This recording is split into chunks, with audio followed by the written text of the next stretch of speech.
বর্ষার কবিতা, কবি সুকুমার রায়।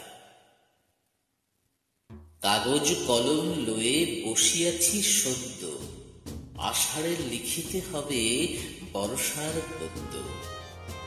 কি যে লিখি ভাবিয়া না বাইরে, হতাশে বসিয়া তাই চেয়ে থাকি বাইরে।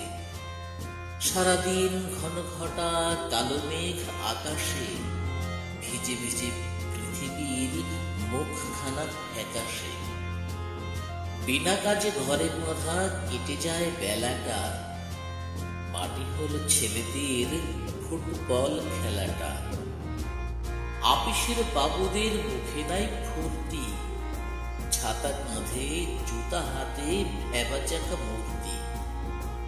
কোনখানে হাঁটু জল, কোথা ঘন কর্দম, চলিতে পিছল পথে পড়ে লোকে হরদম।